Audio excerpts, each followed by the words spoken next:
8 नवंबर 2016 की वो रात याद है? पूरा देश अपने अपने घरों में था और तभी टेलीविजन पर प्रधानमंत्री नरेंद्र मोदी आते हैं। उनकी आवाज में एक अलग सी गंभीरता थी और उन्होंने एक ऐसा ऐलान किया जिसने देश की अर्थव्यवस्था की नींव ही हिला दी। पर सवाल यह है कि क्या यह सच में काले धन पर एक सर्जिकल स्ट्राइक थी या फिर मॉडर्न इंडिया की सबसे बड़ी आर्थिक भूल? चलिए आज इसी फैसले की पूरी कहानी को समझते हैं परत दर परत। बस यही वो एक लाइन थी जिसने एक ही झटके में भारत में चल रही 86% करेंसी को आप कह सकते हैं कि महज कागज के टुकड़ों में बदल दिया। और इसी एक ऐलान ने पूरे देश में एक ऐसी आर्थिक और सामाजिक उथल-पुथल शुरू कर दी जो पहले कभी नहीं देखी गई थी।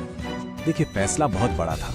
इसका जो मकसद बताया गया वो था काले धन पर एक सर्जिकल स्ट्राइक करना, जो कि 2014 के चुनावी वादे का एक बहुत अहम हिस्सा भी था।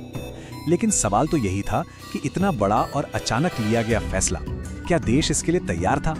जरा इस नंबर को ठीक से समझते हैं। 86%? भारत, जहां की अर्थव्यवस्था काफी हद तक कैश पर चलती है, वहां 86% करेंसी, मतलब लोगों की रोजमर्रा की जिंदगी का जो आधार था वो अचानक से गैरकानूनी हो गया।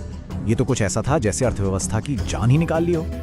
और अगर हम इसकी कीमत की बात करें तो 15.31 लाख करोड़ रुपए की करेंसी एक ही रात में चलन से बाहर हो गई। ये आंकड़ा अपने आप में बताता है कि यह फैसला कितने बड़े, मतलब कितने विशाल पैमाने पर लिया गया था। इस पूरे ऑपरेशन को इतना ज्यादा गुप्त रखा गया था कि आप सोच भी नहीं सकते। यहां तक कि भारतीय रिजर्व बैंक को भी बहुत देर से बताया गया। कैबिनेट मंत्रियों के तो ऐलान से ठीक पहले फोन तक जब्त कर लिए गए थे और आरबीआई बोर्ड को सोचिए इस पर चर्चा के लिए कुछ घंटे भी नहीं मिले। तो चलिए अब पॉलिसी की बड़ी बड़ी बातों से निकलकर देश की सड़कों पर चलते हैं और देखते हैं कि आम आदमी पर इसका असर आखिर हुआ क्या। अगले ही दिन से बैंकों और एटीएम के बाहर किलोमीटरों लंबी लाइनें लग गईं। अस्पतालों ने मरीजों को वापस भेजना शुरू कर दिया। किसान अपनी फसल नहीं बेच पा रहे थे और दिहाड़ी मजदूरों को उनकी मेहनत का पैसा नहीं मिल रहा था। मतलब पूरे देश में एक अफरा तफरी का माहौल था। और जो सबसे दुखद बात है, एनडीटीवी की एक रिपोर्ट के मुताबिक शुरुआती 3 महीनों में 100 से ज्यादा मौतें सीधे तौर पर नोटबंदी के नतीजों से जुड़ी थीं। कोई लाइन में खड़े खड़े दिल का दौरा पड़ने से मर गया तो किसी ने इलाज न मिलने पर दम तोड़ दिया। अब जरा कहानी का दूसरा पहलू देखते हैं। जिनके पास सच में काला धन था, उन्होंने क्या किया? उन्होंने सिस्टम को बाईपास करने और अपने कैश को बचाने के लिए क्या क्या तरीके निकाले। उस वक्त ना देश में जैसे 2 भारत बन गए थे। एक तरफ आम इंसान अपनी मेहनत की कमाई के लिए घंटों लाइन में लगा था और दूसरी तरफ करप्ट लोगों ने अपना जुगाड़ निकाल लिया था। उन्होंने जन धन खातों से लेकर हवाला नेटवर्क तक सिस्टम की हर छोटी बड़ी कमी का फायदा उठाया। तो एक काले धन को सफेद कैसे किया गया? कई तरीके अपनाए गए।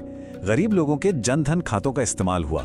जौहरियों ने पुराने नोटों पर ज्यादा दाम लेकर सोना बेच दिया और हवाला ऑपरेटर्स ने तो 20 से 30% कमीशन लेकर सीधे सीधे नोट ही बदल दिए। और फिर लगभग 2 साल के लंबे इंतजार के बाद अगस्त 2018 में रिजर्व बैंक की एनुअल रिपोर्ट आई और इस रिपोर्ट के सिर्फ एक आंकड़े ने नोटबंदी की पूरी कहानी पर सबसे बड़ा सवाल खड़ा कर दिया। रिपोर्ट का सच वाकई चौंकाने वाला था। जो 15.31 लाख करोड़ रुपए की करेंसी बंद की गई थी, उसमें से लगभग सारी की सारी यानी 15.28 लाख करोड़ रुपए, मतलब 99.3% बैंकिंग सिस्टम में वापस आ गई। हाँ, आपने सही सुना, 99.3%। तो अब इससे एक सीधा और बहुत जरूरी सवाल उठता है, अगर लगभग सारा पैसा सिस्टम में वापस आ ही गया तो इसका मतलब क्या है? या तो देश में कैश के रूप में काला धन था ही नहीं, या फिर जिन लोगों के पास था उन्होंने सिस्टम को पूरी तरह से मात दे दी। हाँ, सरकार ने बाद में कुछ और लक्ष्य भी बताए, जैसे कि डिजिटल पेमेंट्स बढ़ें। ये बात सही है, वो बढ़े, लेकिन इसमें जियो और स्मार्टफोन क्रांति का भी बहुत बड़ा हाथ था। टैक्स भरने वालों की संख्या भी बढ़ी, लेकिन टैक्स कलेक्शन में कोई बहुत बड़ा उछाल नहीं आया। और रही बात जाली नोटों की, तो वो तो पूरी अर्थव्यवस्था का एक बहुत ही छोटा सा हिस्सा थे। इस पॉलिसी की आलोचना भी बहुत हुई।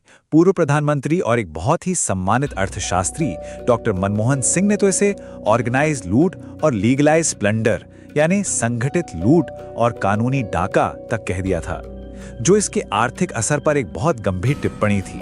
चलिए अब इस राष्ट्रीय नीति की बहस से हटकर उस एक सबक पर ध्यान देते हैं जो शायद हम सब इस पूरी घटना से सीख सकते हैं, हमारे और आपके पैसे से जुड़ा सबक।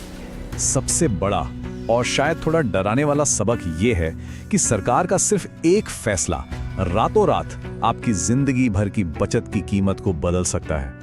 तो भविष्य के लिए तैयार रहने का मतलब है अपने पैसे को डाइवर्सिफाई करना। मतलब सिर्फ कैश पर या सिर्फ डिजिटल पेमेंट्स पर निर्भर मत रहिए। अपनी बचत को थोड़ा सोना, थोड़ी प्रॉपर्टी और थोड़े स्टॉक्स जैसी अलग अलग जगहों पर लगाइए ताकि आपकी फाइनेंशियल सुरक्षा बनी रहे। तो आखिर में सवाल वही है, नोटबंदी सही थी या गलत?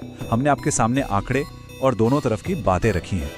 अंतिम फैसला जाहिर है हर किसी को खुद करना है। लेकिन एक बात जरूर सोचिएगा कि इस लक्ष्य को पाने के लिए देश ने जो इतनी बड़ी कीमत चुकाई, क्या वो जायज थी?